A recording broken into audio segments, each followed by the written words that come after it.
For centuries, the Galactic Concord had maintained a fragile peace among the stars. An alliance of over 100 species, it operated on mutual treaties, carefully orchestrated diplomacy, and strict non-intervention policies. But that peace shattered when the Vrax Dominion, a warlike empire from the Perseus arm, broke the Treaty of Tkaris and launched a full-scale invasion. Entire civilizations burned. The Concord, paralyzed by bureaucracy and fear, hesitated. Their forces were scattered, their leaders debated endlessly, and their fleets were woefully outdated compared to the Vraxian war machine. But then came the humans. Despite being one of the youngest members of the Concord, humanity had spent the last 2 centuries quietly expanding, observing, and preparing.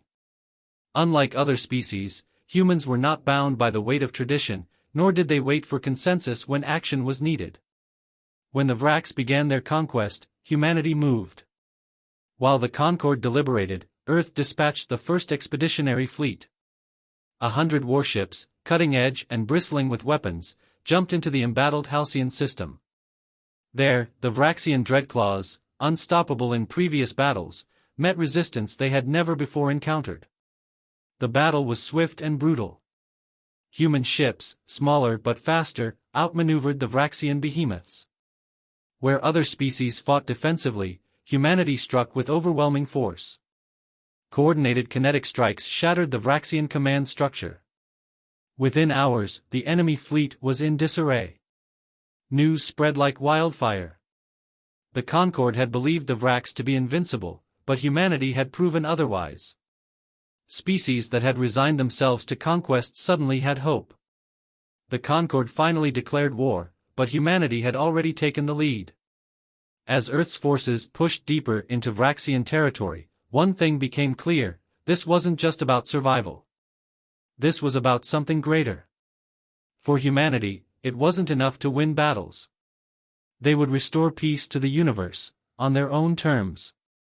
And for the first time in history, the Concord had no choice but to follow humanity's lead.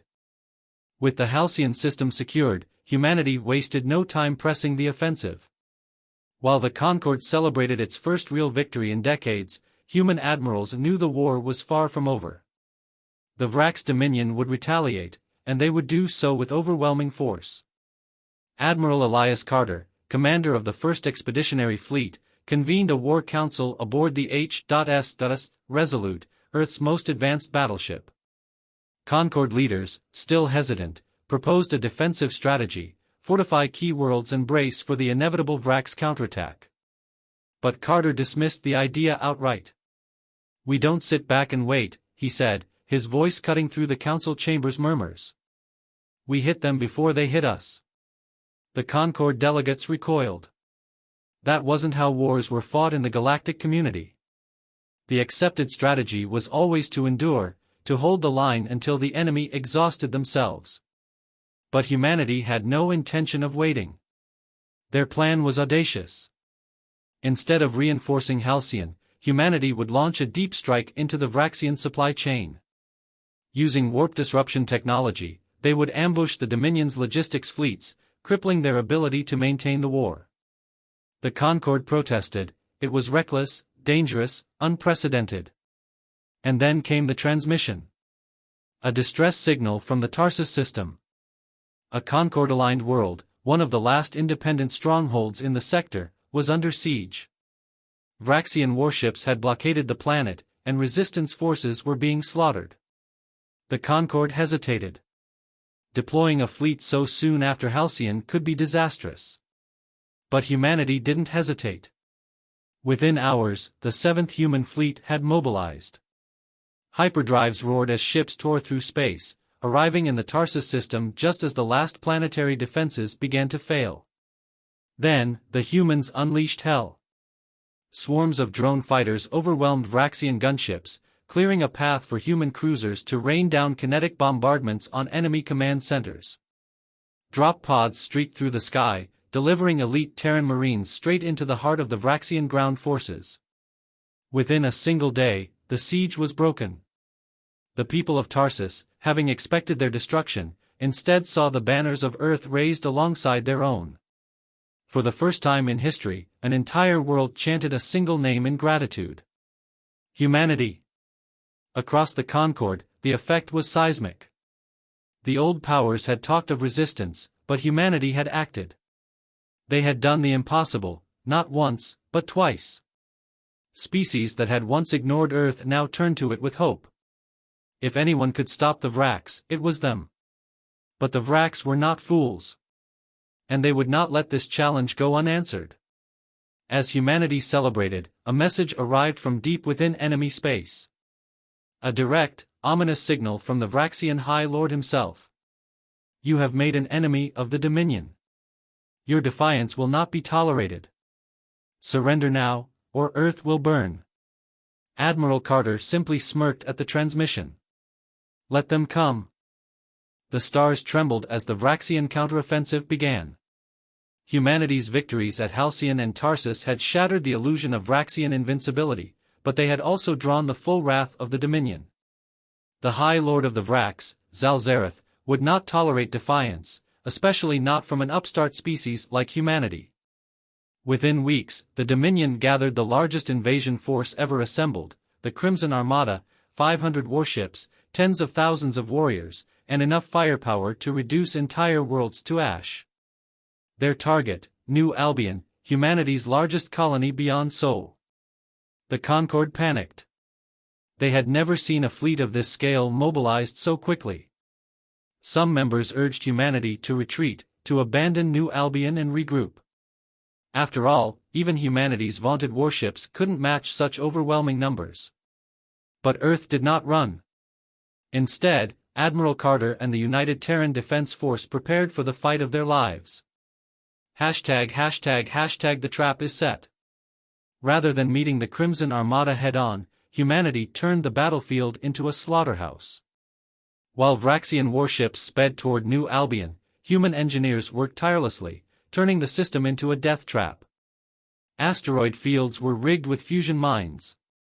Automated drone swarms lay dormant, waiting for activation. Advanced railgun platforms were hidden within the planet's atmosphere, ready to strike from below.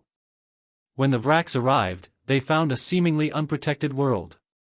Their warlords, blinded by arrogance, ordered an immediate descent, eager to raise the colony. That's when humanity sprang the trap.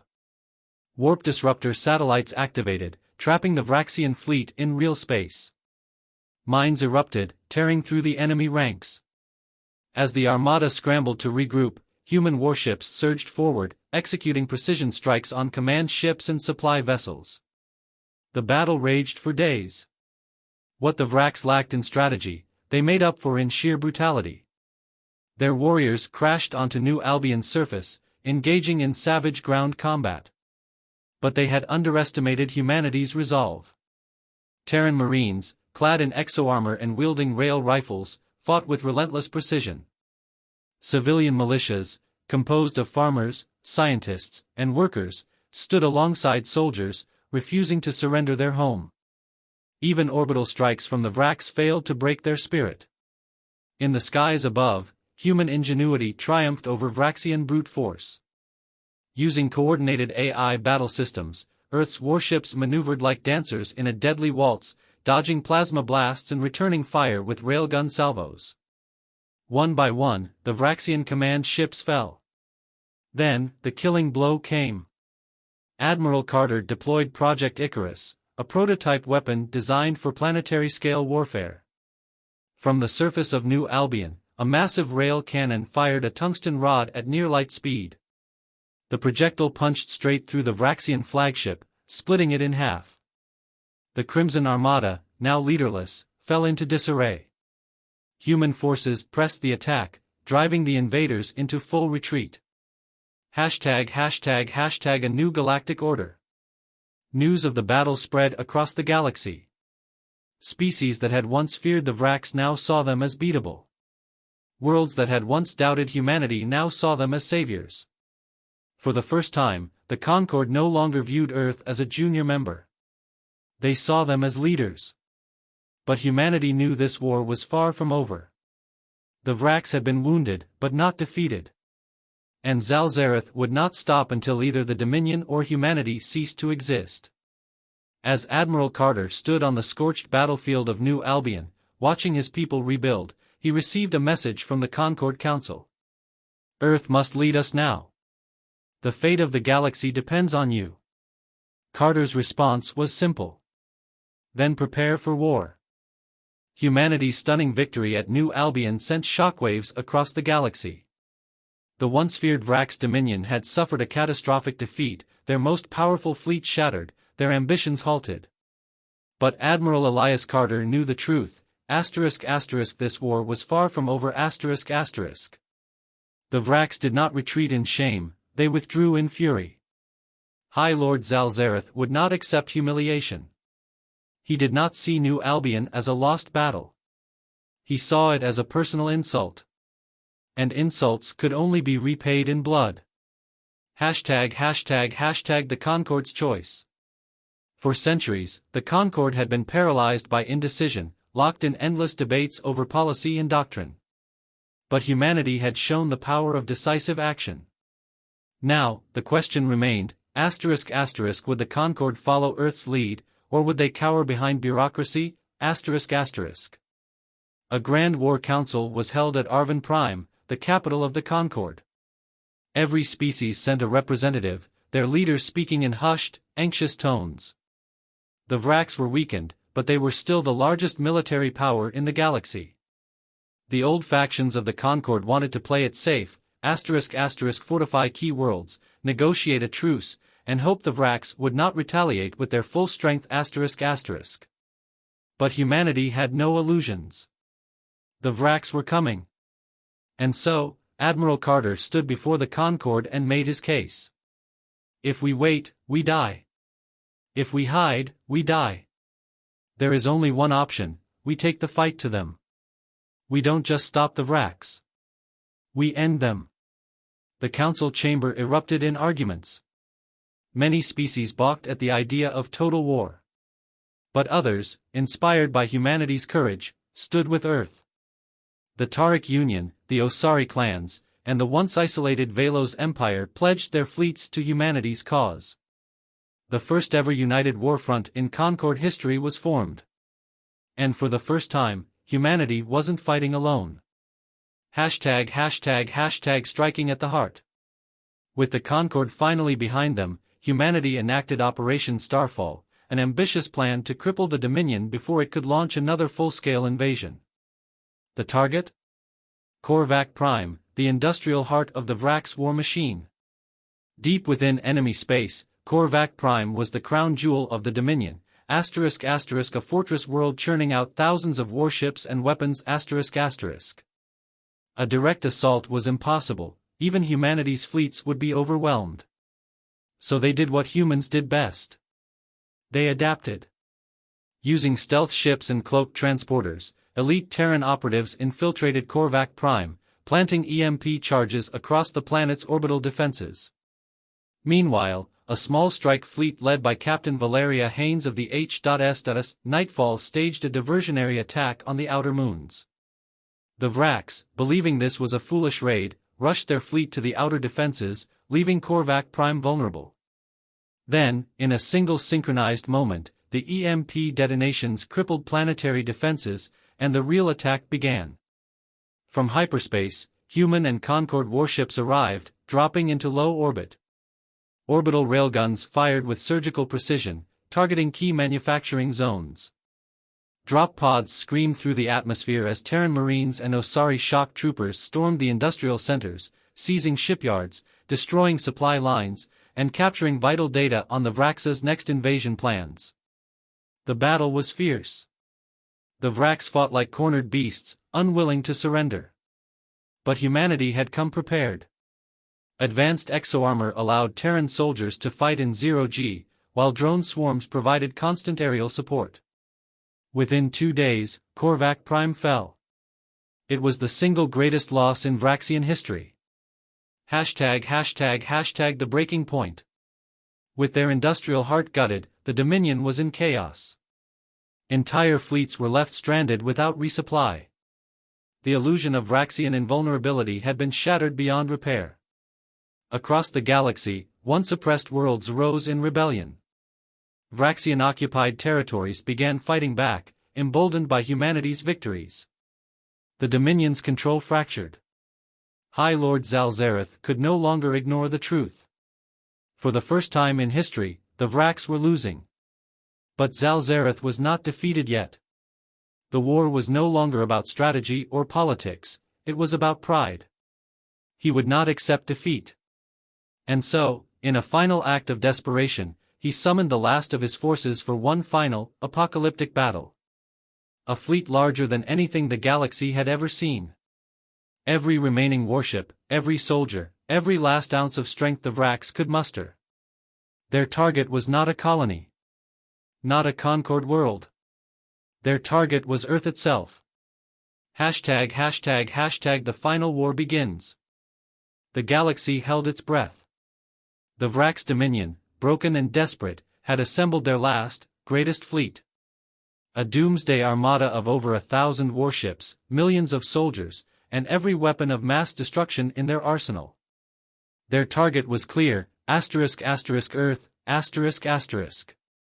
It was no longer about conquest. No longer about strategy. High Lord Zalzareth sought annihilation. If he could not rule the galaxy, then he would ensure that humanity burned with him. The Concord scrambled to respond. Their fleets were scattered across the stars, still liberating worlds and reinforcing supply lines. They could not reach Earth in time. For the first time in the war, humanity would stand alone. ###Fortress Earth. The United Terran Defense Force had always prepared for this moment. Every Terran colony was designed with defensive infrastructure, but Earth was a fortress. Orbital platforms bristled with railgun arrays and laser turrets. Stealth satellites cloaked minefields in the outer system. AI-controlled defense drones patrolled every approach vector. Yet, even with all of humanity's advancements, the odds were grim. The Vrax fleet was too large, too relentless. If even a fraction of their forces breached Earth's defenses, the planet would be devastated. Every soldier, every civilian, everyone knew what was at stake. But no one ran. Across the system, fleets took position. The Sol defense grid came online, charging its planetary shield generators. On the ground, every city prepared for battle. Soldiers reinforced bunkers. Civilians armed themselves, ready to fight in the streets if the enemy landed. No one would surrender. And then, the sky burned. The Vrax fleet emerged from hyperspace, blackening the void. Wave after wave of warships surged forward, blotting out the stars with their numbers. And the battle for Earth began. ###The battle in the heavens. The first engagement was a massacre, for the Vrax. The moment they dropped from hyperspace, hidden mass driver cannons fired from Luna Base, hurling multi-ton slugs at near-light speeds. Entire battleships were torn in half before they could raise their shields. Then, Earth's fleets counterattacked. Human ships, faster and more agile, danced through the enemy ranks. AI-assisted targeting allowed them to execute precision strikes, disabling Vrax flagships before they could coordinate their forces. Ambush groups emerged from Jupiter's shadow, firing fusion lances that melted through enemy hulls. But for every Vrax ship destroyed, another took its place. They crashed into Earth's defense grid like an unstoppable tidal wave. Plasma barrages rained down, shattering orbital stations. Human cruisers were torn apart in brutal dogfights. The line was holding, but only barely. Then, the planetary shields flickered. A suicide attack, 3 Vrax dreadnoughts, detonating their cores in low orbit. The sheer energy burst overloaded the main shield generators, leaving Earth vulnerable. And the Vrax descended. ###war on the ground. They came in fire and fury. Drop pods screamed through the atmosphere, slamming into cities, forests, and military bases. Giant war beasts, bioengineered horrors the size of buildings, *** tore through defenses ***. Vraxian elites, wielding plasma blades and heavy armor, stormed into the streets. But humanity did not break. The Terran Marine Corps met them head-on, fighting in brutal urban warfare. Exosuits clashed with Vraxian war beasts, railguns punching through alien armor. Civilian militias, miners, engineers, even children, fought tooth and nail to defend their homes. In the ruins of New York, a single mother, armed with a scavenged rifle, took down a Vraxian warlord leading an assault team. In Tokyo, engineers hacked into enemy comms, turning their own drones against them. On the steps of the United Earth Command building, Admiral Carter himself led a last stand, dual-wielding plasma rifles, cutting through wave after wave of enemies. The streets were drenched in fire and blood. But humanity did not falter. The turning point. The battle raged for days. The Vraks kept coming, pushing deeper into Earth's defenses. Humanity was fighting with everything it had, but it wasn't enough. Then, when all seemed lost, a new fleet arrived. The Concorde. The Allies humanity had inspired, Osari dreadnoughts, Tariq warpacks, Velos warlords, all had come, They dropped from hyperspace like avenging angels, firing with reckless fury. Vraxian warships exploded by the dozens. The Dominion fleet, already battered, could not withstand the full might of the galaxy united. But even as the Vraks fleet was torn apart, Zalzareth refused to retreat. He would see Earth burn, even if it cost him his entire empire. He descended to the battlefield himself, his flagship plummeting into the ruins of Washington, D.C. And in the final moments of the war, he issued a challenge. To Admiral Carter. Come, human. Face me. Prove you deserve this victory. The last duel of the war was about to begin. The fate of two empires hangs in the balance. The battlefield lay in ruin. Earth, humanity's cradle, burned beneath a sky filled with the wreckage of fallen warships. The Vraks Dominion, once the galaxy's most feared empire, had been broken. Their fleets were shattered. Their armies were in retreat. Their dream of dominance had turned to ash. But one thing remained. High Lord Zalzareth. The warlord of the Vraks had never known defeat. He had conquered entire star systems, crushed civilizations, and ruled through fear. Even now, with his empire crumbling, his pride would not allow him to surrender. If the Dominion was to fall, then he would take Earth's greatest warrior with him. And so, standing amidst the ruins of Washington, D.C., Zalzareth issued his final challenge. Come, human. Prove you deserve this victory. A warrior's reckoning. Admiral Elias Carter had fought countless battles. He had commanded fleets, outmaneuvered enemies, and led humanity through impossible odds. But this fight would not be won with strategy. This would be a battle of flesh and steel. Carter stepped forward, his war-torn exosuit covered in dust and blood. His rail rifle was gone. His energy shields flickered weakly. But his grip tightened around a plasma-forged combat blade, scavenged from a fallen Vraks warrior. The two warlords circled each other, the last remnants of their forces watching in silence. The final moment of the war had come.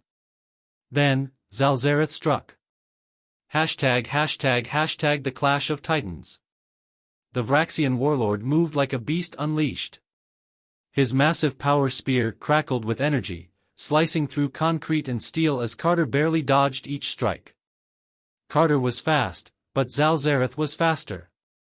Stronger. Meaner, every attack sent shockwaves through the ground. One hit could kill a man instantly. But Carter was not just a man. He was humanity's will-made flesh. Dodging a devastating spear thrust, Carter closed the distance. He slashed across Zalzareth's chest, leaving a deep, glowing wound. The warlord howled in pain, but instead of faltering, he lunged forward, slamming Carter into a ruined monument. The impact cracked his ribs. His vision blurred. But Carter refused to go down.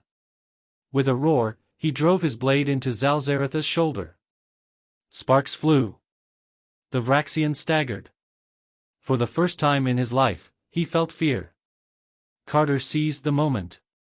With a final, desperate push, he ripped the blade free, and plunged it straight into Zalzaretha's heart, **. ### the fall of the High Lord. Zalzareth gasped, his monstrous frame shuddering. The warlord of the Vrax, the scourge of the galaxy, the nightmare of 1,000 worlds, *** fell to his knees, ***.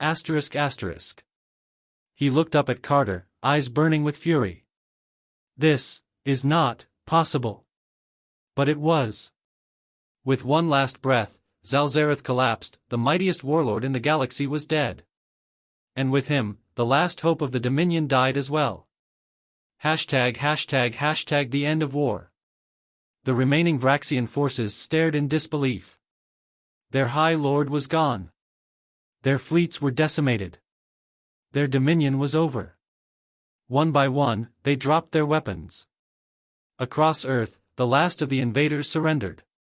The war was over. Humanity had won. The Concord fleets arrived in full force, securing the battlefield. Across the galaxy, the news spread like wildfire, ***, the Vrax dominion had fallen ***. Once enslaved planets rose up, overthrowing their former masters. The age of the Vrax was over. And at the center of it all, stood humanity. ### a new dawn. In the days that followed, Earth mourned its dead, rebuilt its cities, and took its place as the new guardian of the galaxy. The Concord, once weak and divided, now had a true leader. A force that had not only survived the wrath of the Vrax, but had ended it. Admiral Carter, battered and broken, stood before the Concord once more. "We did not seek war," he said. "But when war came to us, we fought. And now, the war is over. But our duty is not. We will not rule through fear, as the Vrax did.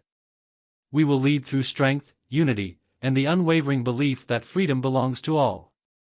The galaxy roared in agreement. Humanity had done the impossible. They had not only defended their home, they had restored peace across the universe. And this was only the beginning. The war was over. The Vrax Dominion, once the greatest empire in the galaxy, had been erased from existence. Their fleets, shattered. Their armies, broken. Their leadership, dead. But victory came at a cost. Earth, the birthplace of humanity, bore the scars of war. Entire cities lay in ruin. Millions had perished. The cost of survival had been steep, but humanity had paid it without hesitation. And now, with the galaxy watching, the question remained, what would humanity do next? ### a new galactic order. The fall of the Vrax created a power vacuum.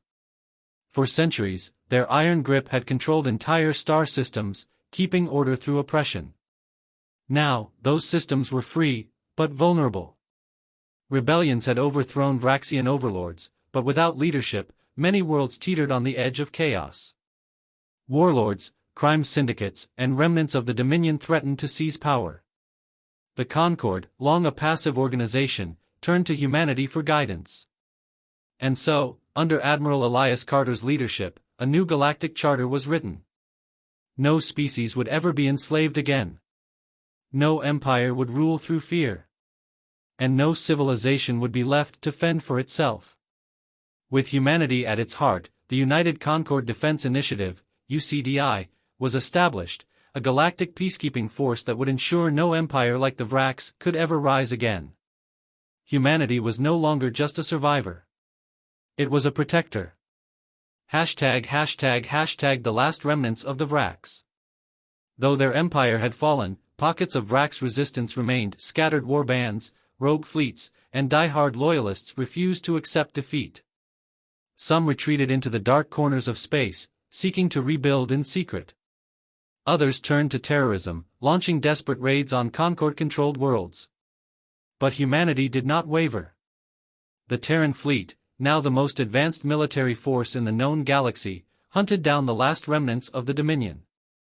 Special forces teams led precision strikes against hidden Vrak strongholds, eliminating warlords before they could regain power. Some Vraks, however, chose another path.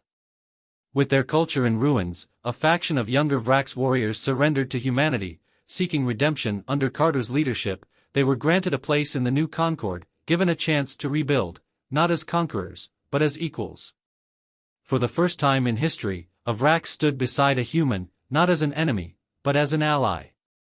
#### the rebuilding of Earth. While humanity looked outward, it did not forget its home. Massive reconstruction efforts began across Earth and the Sol system. With Concord resources, entire cities were rebuilt in months. The scars of war remained, but they became reminders of what humanity had fought for. And at the heart of it all, a new monument was erected, a towering obelisk of obsidian and steel, standing over the ruins of Washington, D.C. Engraved upon it were the names of every soldier, every civilian, every soul who had given their life to save not just Earth, but the galaxy itself.